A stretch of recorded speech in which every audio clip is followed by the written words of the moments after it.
بسم اللہ الرحمن الرحیم۔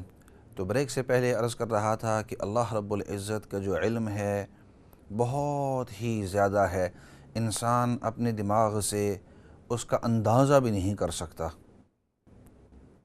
اور یہ بات عرض کی تھی کہ اللہ رب العزت کی ذات لا منتہا بغیر حدود کے، تو اسی طرح اللہ رب العزت کی جو صفات ہیں، اللہ رب العزت کا جو علم ہے اور باقی جو صفات ہے ان کی بھی کوئی انتہا نہیں، وہ بھی لا منتہا، ان کی کوئی انتہا نہیں، بغیر حدود کے ہیں۔ اور اسی وجہ سے اللہ رب العزت نے آیت الکرسی کے اندر ارشاد فرمایا ہے کہ وَلَا يُحِيطُونَ بِشَيْءٍ مِّنْ عِلْمِهِ إِلَّا بِمَا شَاءَ، اور تم اللہ رب العزت کے علم میں سے کسی ایک چیز کا بھی احاطہ نہیں کر سکتے مگر وہ چیز جو اللہ رب العزت تمہیں علم کے طور پر تھوڑا سا علم دے دے، اس کے بارے میں تمہیں تھوڑی سی انفارمیشن ہوتی ہے۔ اور اس کی ویسے بات سے بات نکل کر مثال دے رہا تھا کہ اللہ رب العزت نے چھوٹے چھوٹے جو ہیں یہ ذرات رکھے ہوئے ہیں کہ جو خوردبین سے، مائکروسکوپ سے بھی ہمیں نظر نہیں آتے، اتنے چھوٹے چھوٹے ہیں۔ اور اس کی مثال دی تھی کہ انسان کے مادہ منویہ کے اندر جس سے انسان پیدا ہوتا ہے، ایک انسان اتنا بڑا ہے لیکن اس کی ابتدا اللہ رب العزت نے چھوٹے چھوٹے چھوٹے چھوٹے ایٹمز، چھوٹے چھوٹے جانور، ان کو کروموسومز کہتے ہیں، اور ان کروموسومز کے اندر بھی جینز ہوتے ہیں اور ان جین کے اندر اللہ رب العزت نے چھوٹے چھوٹے ہوتے ہیں، ان کے اندر اللہ رب العزت نے انفارمیشن رکھی ہوئی ہے، ان معلومات رکھی ہوئی ہے تاکہ وہ جین جو ہے وہ جب تھوڑا سا بڑا ہو، وہ دوسرے کروموسومز کے ساتھ مل کر، تو وہ جب انسان اب جا کر اپنے ماں کے پیٹ میں جائے گا اور انسان بنے گا تو وہ کس طرح بنے گا، اللہ رب العزت نے پہلے سے اس کے اندر پروگرام کر دیا ہے کہ اب اس کا ناک بنانا اس طرح، اس کی آنکھیں اس طرح بنانا، اس کا رنگ اس طرح ہوگا، اس کی چمڑی کا رنگ اس طرح ہوگا۔ یہ تمام کی تمام انفارمیشن الگ الگ الگ الگ الگ چیزوں کے اوپر، پیرز کے اوپر، اور ایک ایک انڈے کے اندر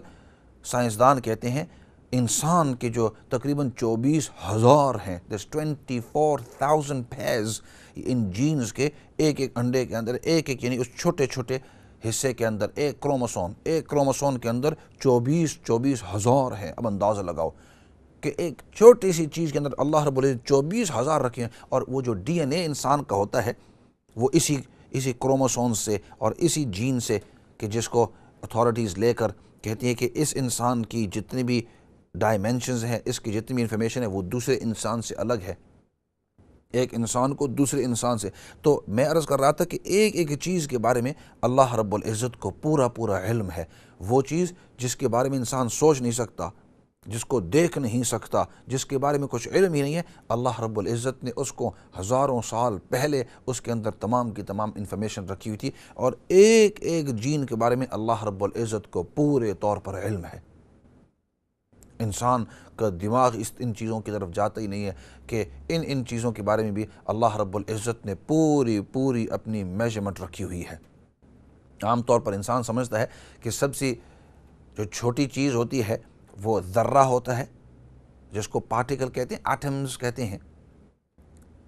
جو فزکس کے اندر اگر آپ جائیں گے، فزکس کے اندر اور سائنٹسٹ بایولوجی کے اندر، اور تو یہ جو عرض کر رہا تھا یہ تو بایولوجی ہے، لیکن اگر فزکس کی طرف جائیں تو اس کے اندر ایٹم جو ہوتا ہے، ایٹم وہ سب سے چھوٹی چیز انسان سمجھتا ہے کہ یہ سب سے چھوٹی ہے، اور اب تک سمجھ رہے تھے کہ ایٹم جو ہے جس کو ذرہ کہتے ہیں، ذرہ یہ سب سے چھوٹی چیز ہے، لیکن اب سائنسدانوں کو پتہ چلا کہ اس سے بھی وہ اتنی چھوٹی ہے کہ انسان کو آنکھ سے نظر ہی نہیں آتی۔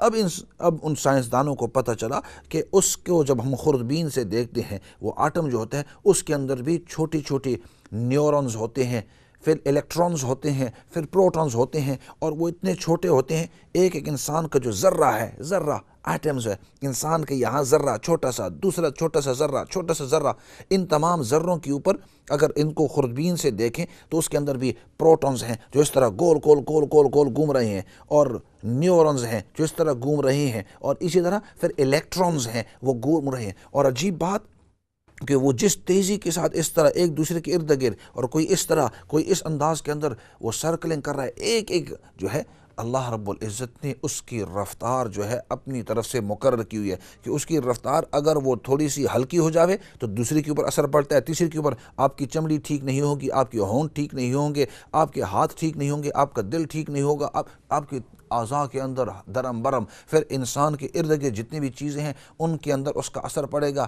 وہ تمام یہ جو کائنات چل رہی ہے ان کے اندر اثر یہ آٹمز ہیں، اور ہر آٹم کے اندر چھوٹے چھوٹے الیکٹرانز اس طرح گھما رہے ہیں۔ اللہ رب العزت ایک ایک چیز کی جو سپیڈ رکھی ہوئی ہے، کسی اور موقع کے اوپر عرض کروں گا کہ ایک ایک کی کیا سپیڈ ہے، اور پھر اس سے آگے جاؤ تو اس کے اندر پھر نیوکلیس ہوتا ہے، نیوکلیس، اور وہ جو نیوکلیس ہے وہ اس تمام کا دماغ ہوتا ہے۔ اتنی چھوٹی چیز، اتنی باریک چیزوں کے اوپر بھی اللہ رب العزت نے اپنی نظر رکھی ہوئی ہے اور ان کی سپیڈ رکھی ہوئی ہے، اور اس کی سپیڈ کے مانیٹرنگ کر رہے ہیں تاکہ وہ زیادہ ہو جاوے تو انسان اس کے ارد گرد جتنی بھی چیزیں ہیں وہ تمام کی تمام حرکت سے باہر ختم ہو جائیں گی۔ اگر اس کی سپیڈ ہلکی ہو جائے وہ تمام کے تمام انسان ناکام ہو سکتا ہے، اس کی جسم ختم ہو سکتے ہیں، اس کے ارد گرد جتنی بھی چیزیں ہیں تو وہ تمام کی تمام سپیڈیں۔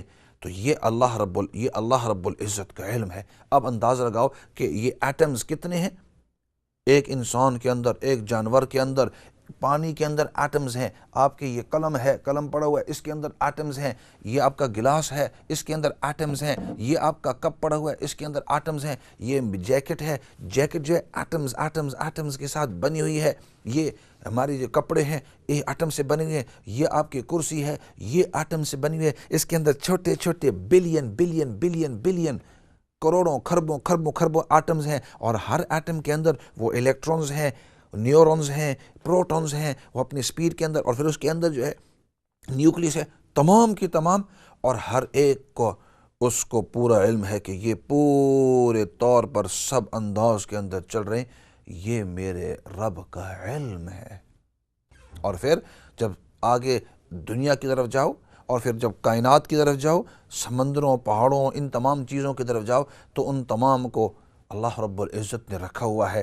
وَالسَّمَاءَ بَنَيْنَاهَا، اللہ رب العزت نے آسمانوں کو بنایا ہے۔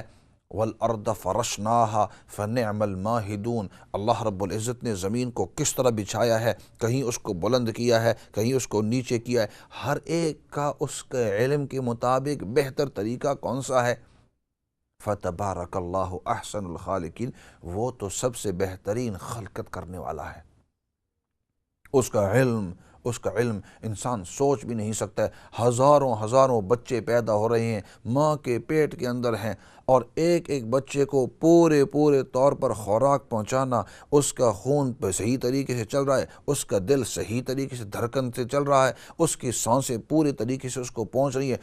ماں کے پیٹ کے اندر کسی کا تصرف نہیں ہے، کسی کا تصرف نہیں ہے۔ ماں کا پیٹ کا مطلب انسان ہو، جنات ہو، حیوانات ہوں، اسی طرح پرندے ہوں، درندے ہوں، مچھلیاں ہیں، مچھلی بعض اوقات ایک مچھلی 10 ہزار انڈے دیتے ہیں، ایک مچھلی بعض اوقات 10 ہزار انڈے دیتی ہے۔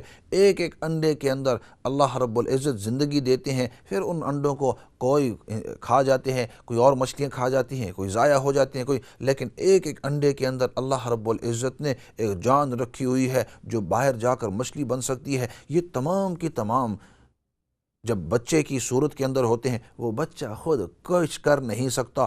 ہزاروں کروڑوں انڈوں کے اندر، چاہے وہ پرندے کے انڈے ہوں، چاہے وہ مرغی کے انڈے ہوں، چاہے وہ جواز درندے ہوتے ہیں، ان کے پیٹ کے اندر بچے ہوتے ہیں، بعض پرندے ہوتے ہیں ان کے پیٹ کے اندر بچے ہوتے ہیں، اب ہزاروں انسان ہیں، کروڑوں خربوں مچھلیاں ہیں، خربوں حیوانات ہیں، ان تمام کے بچے جب پیٹ کے اندر ہوتے ہیں، ادھر سے اللہ رب العزت کا حکم ہوتا ہے۔ ایک بچے کے بارے میں اللہ رب العزت کو پورا علم ہے کہ یہ بچہ اب صحیح طریقے سے سانس لے رہا ہے، اب اس کا سر جو ہے پورے طریقے سے بن رہا ہے، اس کی باڈی جو ہے صحیح طریقے سے بن رہی ہے، اس کا دل اب دھڑکن شروع کرنی ہے، یہ تھوڑی دیر انتظار کرنی ہے، اب اس کے اندر خون جو ہے دوران کر رہا ہے، اس کو زیادہ تیز خون کر دیا یہ مر جائے گا، آہستہ کر دیا یہ بیمار ہو جائے گا۔ خون کی جو رفتار ہے اس بچے کے اندر صحیح طریقے سے کرنی ہے، اور پھر اس کے جو ہاتھ ہیں، اس کے جو پاؤں ہیں، اس کے جو ٹانگیں ہیں، اس کے جو سر ہے، اس کے جو کان ہے، اس کا جو ناک ہے، یہ تمام کی تمام صحیح انداز کے اندر ان کو بڑا کرنا ہے۔ پھر اگر وہ حیوان ہے، اب اس کے 4 ٹانگیں ہیں یا 2 ٹانگیں ہیں، اگر یہ پرندہ ہے، پرندے کے اب پر بھی لگانے ہیں، اس کا جو چونچ ہے وہ لگانی ہے، جو پرندے ہیں ان کے چونچیں اور پر لگانے ہیں، جو جانور ہیں ان کے 4 پاؤں لگانے ہیں یا 2 پاؤں لگانے ہیں، اس کے دانت کس انداز کے اندر ہوں گے، انسان ہے، انسان کا جسم اس کا الگ انداز، تمام کی تمام چیزوں کا علم اللہ رب العزت کو ہے، اور پوری انفارمیشن ہے اور پوری مانیٹرنگ ہو رہی ہے اور ہر چیز کو۔ اور پھر صرف اتنا ہی نہیں، جب تک وہ دنیا کے اندر نہ آوے اور پھر دنیا سے واپس آ جاتا ہے اور دنیا سے واپس چلا جاتا ہے، کھربوں چیزوں کا اللہ رب العزت ایک ایک چیز کے بارے میں پوری انفارمیشن ہے۔ اب انسان کو تھوڑی سی سمجھ میں آتی ہے کہ اللہ رب العزت کا علم کتنا گہرا، اللہ اکبر۔ تو اس لیے فرمایا تم اس کے علم کے ایک چیز کا بھی احاطہ نہیں کر سکتے، وَلَا يُحِيطُونَ بِشَيْءٍ مِّنْ عِلْمِهِ، اس کے علم کے ایک حصے کا بھی تم پورے طور پر احاطہ اس کو اپنے علم کے اندر نہیں لا سکتے۔ اس کا علم اس کے لیے ہے، ہم تو تھوڑے سی معلومات ہمیں پتہ ہیں، تھوڑی سی معلومات ہمیں پتہ ہیں، ان معلومات کو پتہ ہو کر انسان سمجھتا ہے مجھے بہت کچھ آ گیا ہے، الا بما شاء۔ ہاں، جو وہ ہمیں سکھانا چاہے وہ تھوڑا سا ہمیں وہ سکھانا چاہے وہ تھوڑا سا ہمارے پاس علم ہے۔ اس لیے انسان کو کبھی اپنے علم کے اوپر، اپنے نالج کے اوپر، اپنی معلومات کے اوپر کبھی فخر نہیں کرنا چاہیے۔ علم والی اللہ رب العزت کی ذات ہے، هو العلام الغیوب، علیم بذات الصدور ہے۔ ایسے کرتے ہیں، کافی دیر سے کچھ کالیں آئی ہوئی ہیں، ان کالوں کی طرف جاتے ہیں اور پھر واپس آتے ہیں اسی موضوع اللہ کی توحید، اللہ کی تعریف اور اللہ کی صفات کی طرف۔ کالوں کی طرف جاتے ہیں۔ السلام علیکم ورحمۃ اللہ وبرکاتہ۔ وعلیکم السلام ورحمۃ اللہ وبرکاتہ۔ کیسے ہو امام صاحب؟ الحمدللہ، اللہ کا شکر ہے۔ ماشاء اللہ، آپ کا پروگرام پیش کرنے کا انداز بہت اچھا ہے۔ میں سوال پوچھنا تھا کہ درگاہ پر جا کر لوگ چادر چڑھاتے ہیں اور وہاں سے منت مانگتے ہیں یا مانگتے ہیں اولاد، یا پھر صحیح طریقہ کیا ہے درگاہ پر جانے کا اور کیا کرنا چاہیے وہاں؟ ٹھیک ہے۔ اور دوسرا سوال یہ ہے کہ فجر کی نماز اگر قضا ہو جائے تو قضا پڑھ سکتے ہیں؟ ٹھیک ہے انشاءاللہ۔ آپ اس میں گرامی آپ نام بتلانا مناسب سمجھیں۔ جی، میرا نام ابراہیم ہے۔ آپ کس طرح سے فون کر رہے ہیں؟ والتمسٹو سے۔ کہاں سے؟ والتمسٹو۔ والتمسٹو۔ ٹھیک ہے انشاءاللہ کوشش کریں کہ ضرور ان سوالات کے جواب ضرور دیں گے انشاءاللہ۔ اچھا بھائی، ٹھیک۔ اللہ حافظ۔ السلام علیکم۔ اگلے کال کی طرف جاتے ہیں۔ السلام علیکم ورحمۃ اللہ وبرکاتہ۔ وعلیکم السلام ورحمۃ اللہ وبرکاتہ۔ مولانا صاحب، آپ کو میں نے آنکھوں کی تکلیف کا بتایا تھا تو میں پڑھتی رہی ہوں، ٹھیک، یا نورو یا نورو، ابھی بھی پڑھ رہی ہوں، سورہ یاسین بھی پڑھ کے پوچھتی ہوں، آیت الکرسی بھی۔ تو آپ کو میں ریکویسٹ کر رہی ہوں کہ آپ اپنے منہ سے میرے لیے دعا کریں، یہاں پہ اسٹوڈیو میں نہیں، جب آپ نماز پڑھیں سکون میں تو میرے لیے دعا کریں کہ اللہ مجھے آنکھوں کی محتاجی نہ دے۔ آمین، ضرور انشاءاللہ ادھر بھی دعا کریں گے اور ادھر جب بھی یاد آئے گا تو ضرور انشاءاللہ آپ کے لیے انشاءاللہ تعالیٰ۔ تو آیت الکرسی مجھے آپ صلی اللہ علیہ وسلم نے خواب میں خود یاد کرائی تھی۔ ماشاءاللہ، بہت اچھا۔ اتنی مبارک چیز ہے یہ، میں بڑے غور سے سن رہی تھی اس کی صفت، جی جی، تو میں بڑی خوش ہوئی ہوں سن کے کہ آپ اس کا لیکچر دے رہے ہیں اور سارے سن رہے ہیں سننے والے۔ ٹھیک تو ہے لیں جی، میں چھوڑتی ہوں، پھر آپ انشاءاللہ مجھے اپنی دعاؤں میں یاد رکھیں۔ ضرور انشاءاللہ باذن اللہ ضرور۔ ہم ابھی بھی دعا کرتے ہیں اور پھر بھی دعا کریں گے کہ آپ کے لیے اور باقی جتنے بھی بیمار ہیں اللہ رب ہاں جی، اللہ سب کوئی محتاج نہ کرے، کوئی بھی تکلیف ہو اللہ سب کی تکلیفیں دور کرے۔ آنکھوں کا مسئلہ ہی بڑا نازک ہے، صحیح، بالکل۔ یہ ایک عجیب ہی چیز اللہ نے جسم پہ لگائی ہوئی ہے، منہ پہ، کہ یہ نہیں ہے تو کچھ بھی نہیں ہے۔ صحیح، ٹھیک ہے انشاءاللہ۔ قرآن میں بھی اللہ کہتا ہے نا، آنکھوں والا اور نبینا برابر تو نہیں ہو سکتے۔ صحیح، بالکل یہی بات ہے۔ اللہ ہاں رب جی، تو میں چاہتی ہوں اللہ تو مجھے اپنے قرآن پاک پڑھنے والی رکھ، محتاج نہ کرنا۔ آمین آمین۔ میں شوگر کی وجہ سے، بلڈ پریشر کی وجہ سے یہ ہوا میرے ساتھ۔ ٹھیک ہے انشاءاللہ۔ بہتر، ٹھیک انشاءاللہ، ضرور آپ کے لیے بھی دعا کریں گے اور باقی جتنے بھی بیمار ہیں دعا ہے کہ اللہ رب العزت سب کو شفائے کاملہ عاجلہ مستمرہ دائمہ نصیب فرمائے۔ اور واقعی جیسے آپ نے کہا ہے کہ انسان کو اللہ کی نعمتوں کی قدر نہیں ہوتی جب تک کہ وہ ان سے جاتی نہ جاوے۔ جس وقت وہ جاتی رہتی ہے، آہستہ آہستہ جا رہی ہوتی ہے، یہ چلی جاوے، اس وقت انسان کو اس کی زیادہ قدر ہوتی ہے۔ اور آنکھوں کی نعمت بہت اہم نعمت ہے، اور جن کے پاس نہیں ہے یہ آنکھوں کی نعمت، جن کے پاس بینائی نہیں ہے، ان کو پتہ ہے کہ یہ کتنی اللہ کی بڑی نعمت ہے۔ اللہ رب العزت ہم سب کو اپنی نعمتوں کی قدر کرنے کی توفیق نصیب فرمائے۔ اگلے کال کی طرف جاتے ہیں۔ السلام علیکم ورحمۃ اللہ وبرکاتہ۔ اگلی کال کی طرف جاتے ہیں۔ وعلیکم السلام۔ جی آپ کہاں سے بات کر رہے ہیں؟ London. Basically, if you don't mind, I can speak English. That's perfectly fine. I understand English. Okay. The thing is that I just got married recently last year, and it has been 3 months, and my husband, he used to hit me and assault me and everything. I missed the first part of I missed the first part of what you said. You recently got... I got married last year. You got married last... Okay, go on. Yeah. And my husband used to like hit me and insult me. Like he never gives me, you know, what a husband's supposed to like provide me, nothing like that. So what happened is that we always got into like arguments and fights. But what he like literally hit me physically, like punched my face, made me bleed and everything like that. So just last year that we had an argument. He'll come to my mum's house. Like he's left to be my mum's house now for 2 months now, and he's changed his number and he's disappeared. And he's took like my whatever he gave me, a little bit gold. He took like all of my stuff. So he's stolen my stuff as well. And also he's just dropped my luggage, some of it, from a courier driver to my house. Now, I don't have no contact with him because he's changed his number. I'm very, very stressed out because my marriage only lasts, well, I don't know what to do because I've only been married since September and I'm waiting for him to come back. Okay. So you want me to respond to this? Yes, please, Okay. because it's very important because, like, Cheers. I don't know where I stand, to be honest. Okay. Inshallah, what I'll definitely respond to this, and I will try and give you some advice on this, inshallah. So keep listening, and we've got a few calls before you. I'll try and answer those, and then when it comes to your turn, I will answer this too. Would you like me to answer in English or in Urdu? Okay, what I'll do is, since you asked the question in English, I will say some of it in English and maybe some of it in Urdu, inshallah, as well, for the benefit of the Urdu listeners as well. اگلی کال کی طرف جاتے ہیں۔ السلام علیکم ورحمۃ اللہ وبرکاتہ۔ وعلیکم السلام مولانا صاحب، میرے 2-3 سوال ہیں۔ جی آپ سوال کریں۔ جی نماز پڑھتی ہوں مولانا صاحب، تو یہ کبھی کبھی بھول جاتے ہیں ہم۔ درود شریف پڑھتی ہوں تو یہ سبحان کلمہ پڑھتی ہوں تو پھر دوبارہ نماز لوٹانی ہوگی سنتوں میں یا سجدہ سہوا کرنا پڑے گا؟ آپ کو کدھر بھول ہوتی ہے؟ آپ کہہ رہے ہیں نا کہ آپ کو بھول ہوتی ہے۔ میں فرض پڑھتی ہوں تو پتہ چلتا ہے، میں ایک دم خیال آتا ہے میں نے 2 پڑھے ہیں۔ اچھا، عام طور پہ وطروں میں بھول ہو جاتی ہے۔ تو مطلب یہ آپ کو بھول ہو جاتی ہے کہ آیا میں نے 2 رکعتیں پڑھی ہیں یا 3 رکعتیں پڑھی ہیں؟ جی بس ٹھیک ہے، تو بس آپ سنتے رہیے۔ دوسرا سوال ہے مولانا صاحب۔ جی کریں۔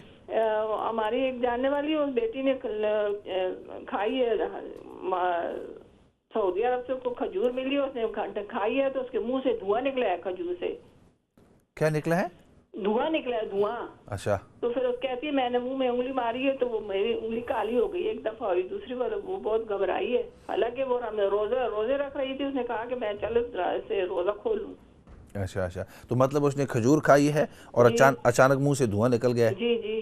اچھا چلو، یہ جلدی سے منہ میں صاف کیا انگلی تو اسے کہتی ہے میری انگلی کالی ہو گئی تھی، 2 دفعہ اس نے کیا ہے۔